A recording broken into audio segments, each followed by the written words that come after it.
জুলাই অভ্যুত্থানের মধ্য দিয়ে স্বৈরাচার শেখ হাসিনা সরকারের পতন হলেও নেতিবাচক রাজনীতির চর্চার অবসান এখনো ঘটেনি। দুঃখজনক হলেও আবারও কিছু ছাত্র সংগঠন সেই ফ্যাসিবাদী ছাত্র রাজনীতির সংস্কৃতির অবতারণা করছে, যা জুলাই গণ অভ্যুত্থানের স্পিরিটের সম্পূর্ণ পরিপন্থী।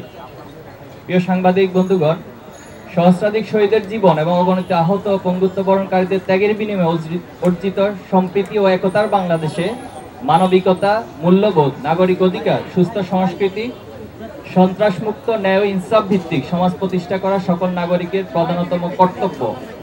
যেখানে ছাত্র রাজনীতির মূল মন্ত্রই হবে একদল সৎ, দক্ষ ও দেশপ্রেমিক নাগরিক তৈরিতে ভূমিকা রাখা।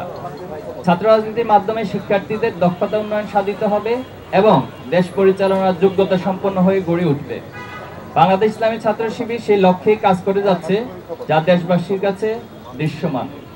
কিন্তু আমরা অত্যন্ত উদ্বেগের সাথে লক্ষ্য করছি যে ছাত্র রাজনীতি নিয়ে যে জন আকাঙ্ক্ষা তৈরি হয়েছিল, তা কিছু ছাত্র সংগঠনের আধিপত্য নীতি, সন্ত্রাসী কর্মকাণ্ড, চাঁদাবাজি, দখলদারি, ট্যাগিং ও দোষ চাপিয়ে দেওয়ার হীন সংস্কৃতি চালু রাখার ফলশ্রুতিতে শিক্ষার্থীদের মধ্যে ছাত্র রাজনীতি নিয়ে বিমুখতা তৈরি হয়েছে এবং যা শিক্ষার পরিবেশকে বিনষ্ট করছে।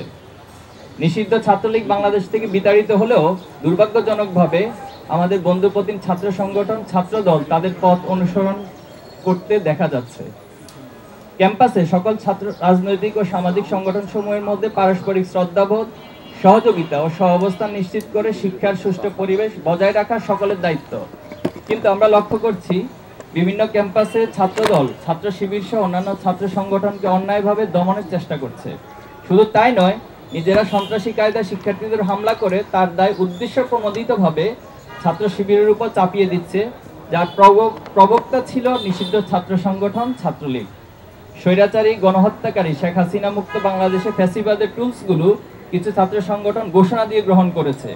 আপনারা দেখেছেন, তারা ফেসবুকে স্ট্যাটাস দিয়ে শিবির কোপানো জায়েজ, আগেও ছিল এবং ভবিষ্যতেও থাকবে, এমন বিভৎস এবং হীন ঘোষণা দিচ্ছে। আমরা নোয়াখালীতে এমন একজনের বিরুদ্ধে মামলা করেছি। আমরা আশা করব সরকার তাদের বিরুদ্ধে যথাযথ ব্যবস্থা গ্রহণ করবে।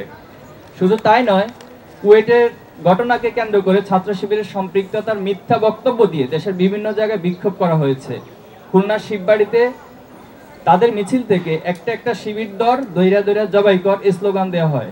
এমন ভয়ঙ্কর হিংস্র স্লোগান আমরা ছাত্রলীগের মুখে ইতিপূর্বে শুনেছিলাম। কিন্তু ছাত্র দলের মধ্যে নিষিদ্ধ ছাত্রলীগের প্রতিচ্ছবি ফুটে উঠবে, তা আমরা কোনোভাবেই কামনা করি না। সারা দেশে শত শত জায়গায় চাঁদাবাজি, দখলদারি দেখে বোঝার উপায় নেই যে দেশের কোনো পরিবর্তন হয়েছে। অপরাধীদের হাত বদল হয়েছে ঠিকই, কিন্তু অপরাধ আগের মতোই চলছে। গত 4 ফেব্রুয়ারি যশোরের চাঁচড়ায় চাঁদা না দেওয়ার সম্রাট নামের এক মাছ ব্যবসায়ীর চোখ উপড়ে ফেলে ছাত্রদল নামের কিছু সন্ত্রাসী। গতকাল গাজীপুর মাইকে ঘোষণা দিয়ে প্রকাশ্য দিবালোকে চাঁদা আদায় করার ঘটনা আপনারা দেখেছেন। প্রতিদিন এমন অসংখ্য ঘটনা গণমাধ্যম প্রকাশ হচ্ছে। সম্মানিত উপস্থিতি, সম্প্রতি কুয়েট এমসি কলেজ এবং 20 ফেব্রুয়ারি তামিরুল মিল্লাত কামিল মাদ্রাসা যে হামলার ঘটনা সংঘটিত হয়েছে, তা একটি ছাত্র সংগঠনের নব্য পেশিবাদ হয়ে ওঠার ধারাবাহিকতারই অংশ বলে আমরা মনে করছি। খুলনা প্রকৌশল ও প্রযুক্তি বিশ্ববিদ্যালয়ের সাধারণ ছাত্রদের উপর ছাত্রদল যুবদলের বহিরাগত সন্ত্রাসীদের নিয়ে প্রকাশ্য দিবালোকে পরিকল্পিতভাবে সশস্ত্র হামলা পরিচালনা করে, যেখানে অর্ধশতাধিক শিক্ষার্থী মারাত্মকভাবে আহত হয়। কিন্তু ছাত্রদল তাদের উচ্ছৃঙ্খল কর্মীদের বিরুদ্ধে ব্যবস্থা না নিয়ে উল্টো সেই সন্ত্রাসী কর্মকাণ্ডের দায় ছাত্র শিবিরের উপর চাপিয়ে দেয়। শুধু তাই নয়, প্রকাশ্য সংবাদ সম্মেলনে ছাত্রদল সভাপতি রাকিবুল ইসলাম রাকিব শিবিরের উপর দায় দিয়ে দেওয়ার মতো নির্দেশনা প্রদান করে, যার মাধ্যমে দেশবাসীর কাছে তাদের ঘৃণ্য পরিকল্পনা স্পষ্ট হয়ে যায়। একদিকে ছাত্র শিবিরের দায় চাপিয়ে দেওয়ার প্রকৃত ঘটনা আড়াল করতে চেষ্টা করে, অন্যদিকে যুবদল তাদের চিহ্নিত সন্ত্রাসীকে বহিষ্কার করার মাধ্যমে নিজের সাংগঠনিক সংশ্লিষ্টতা প্রমাণ করে। এই ঘটনায় দেশব্যাপী সমালোচনা ঝড় উঠলে তা ধামাচাপা দেওয়ার জন্য সিলেটের এমসি কলেজে আঞ্জুমানে তালামিজে ইসলামীয় কর্মী মিজানুর রহমান রিয়াদের সাথে শিক্ষার্থীদের হাতাহাতির ঘটনায় 2 জন, জাহিদুল ইসলাম হৃদয় ও রিয়াদ নামে আহত হওয়ার দায় ছাত্র শিবিরের উপর প্রদান করে। পরবর্তীতে কলেজের অধ্যক্ষের বক্তব্যের মাধ্যমে প্রকৃত ঘটনা প্রকাশ পেলে ছাত্র শিবির যে সেই ঘটনার সাথে জড়িত নয় তা প্রমাণিত হয়। কুয়েটে শিক্ষার্থীদের রক্তের দাগ শুকাতে না শুকাতেই গত 20 ফেব্রুয়ারি টঙ্গীতে তামিরুল মিল্লাত কামিল মাদ্রাসা শিক্ষার্থী এবং ছাত্র শিবিরের ওয়ার্ড সভাপতি ফজলে রাব্বি সিফাতকে হত্যার উদ্দেশ্যে ছাত্রদল সন্ত্রাসীরা কুপিয়ে জখম করে। শুধু তাই নয়, জোরপূর্বক নিজেদের পক্ষে স্বীকারোক্তি নিতে একাধিকবার ছাত্রদল কর্মীরা তাকে নির্যাতন করে। আসামিকে ছিনিয়ে নিয়ে ছাত্র শিবিরের বিরুদ্ধে বক্তব্য নিতে ছাত্রদল নেতাকর্মীরা থানার সামনে মব তৈরির চেষ্টা করে। আমরা এই ঘটনার সাথে জড়িত সকলকে গ্রেপ্তার ও দৃষ্টান্তমূলক শাস্তি নিশ্চিত করতে প্রশাসনের কাছে জোর দাবি জানাচ্ছি। পাশাপাশি হামলার সাথে জড়িতদের বিরুদ্ধে সাংগঠনিক ব্যবস্থা নিতে ছাত্রদলের প্রতি আহ্বান করছি। প্রিয় সাংবাদিক ভাইয়েরা, অন্তর্বর্তী সরকার গঠনের 7 মাস অতিক্রান্ত হলেও এখনো দেশে আইন শৃঙ্খলা পরিস্থিতি স্বাভাবিক হয়নি। প্রশাসনিক দুর্বলতার সুযোগে এখনো দেশে নানা প্রান্তে অপরাধ সংগঠিত হচ্ছে। সারা দেশে চাঁদাবাজি, ছিনতাই, ডাকাতি ও ধর্ষণের ঘটনা আশঙ্কাজনক হারে বেড়ে গেছে।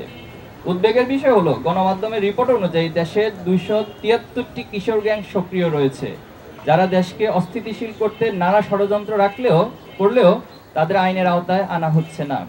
গণমাধ্যম সূত্রে জানতে পেরেছি, জুলাই গণহত্যা জড়িতদের 723 জনকে জামিন দেওয়া হয়েছে, অথচ বিগত 15 বছরে দায়েরকৃত মামলা আসামিদের মুক্তি এখনো নিশ্চিত হয়নি। আমরা ঢাকা বিশ্ববিদ্যালয় শাখার প্রতিষ্ঠাকালীন সভাপতি এটিএম আজহারুল ইসলাম সহ সকল মাজলুমদের দ্রুত মুক্তির দাবি জানাচ্ছি। আপনারা জানেন, সম্প্রতি দেশে বিভিন্ন স্থানে ধর্ষণের ঘটনা ঘটছে। খুলনা জেলার বাটিয়াঘাটা উপজেলার জলমা ইউনিয়ন, শেরপুর জেলার ঝিনাইগাতীর গজনী অবকাশ কেন্দ্র এবং রাজধানী থেকে ছেড়ে যাওয়া রাজশাহীগামী একটি বাসে 3 মাসের অন্তঃসত্ত্বা নারীসহ 3টি ধর্ষণের ঘটনা ঘটে। আমরা দর্শকদের গ্রেপ্তার ও দৃষ্টান্তমূলক শাস্তির দাবি জানাচ্ছি।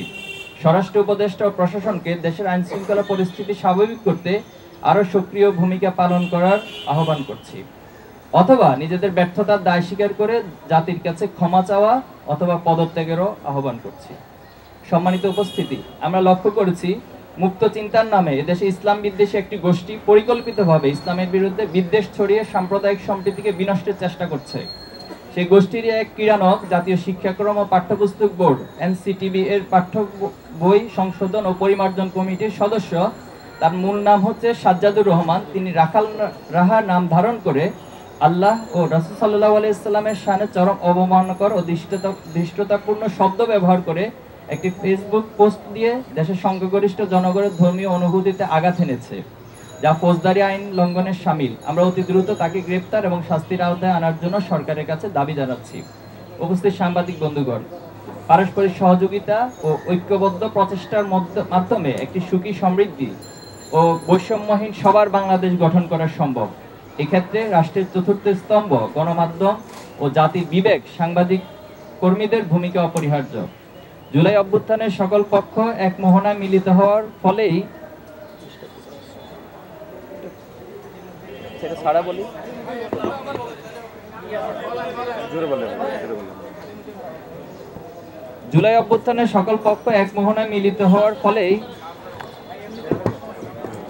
আমরা চেপে বসা জগদ্দল পাথরকে সরিয়ে দিতে সক্ষম হয়েছি। কিন্তু ফ্যাসিবাদ পরবর্তী বাংলাদেশে কতিপয় গণমাধ্যমের অপেশাদারী আচরণ আমাদেরকে ব্যথিত করছে। কিছু কিছু সংবাদ আমাদের কাছে একপেশে বলে প্রতীয়মান হয়েছে। আমরা মনে করি এগুলো মিডিয়ার ইচ্ছাকৃত ভুল নয়, অসাবধানতা ও তথ্য যাচাইয়ের প্রক্রিয়া পুরোপুরি অনুসরণ করতে না পারার দরুন এমনটা হয়েছে। গত 1 জানুয়ারি বরগুনা পাথরঘাটায় পূর্বশত্রুতার জেরে যুবদল কর্মী ছাত্রলীগ সন্ত্রাসীদের হাতে খুন হন স্থানীয় মিডিয়া এবং পাথরঘাটা বিএনপির আহ্বায়ক ওমর ফারুক সেই ঘটনার সাথে ছাত্রলীগ কর্মীকে দায়ী করে। কিন্তু আমরা লক্ষ্য করেছি, জাতীয় একটি সংবাদ মাধ্যম সেই ঘটনার তথ্য যাচাই বাছাই না করে ছাত্র শিবিরকে দায়ী করে সংবাদ প্রচার করে। একইভাবে কুয়েটের ঘটনাতে আমরা লক্ষ্য করেছি, শিক্ষার্থী ও ছাত্রদলের সংঘর্ষের সাথে কোনো ধরনের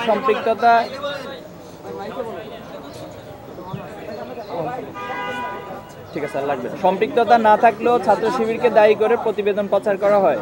সিলেটের এমসি কলেজের ঘটনাতে কতিপয় সংবাদ মাধ্যম উদ্দেশ্যমূলকভাবে ছাত্র শিবিরের বিরুদ্ধে অপপ্রচার চালায়।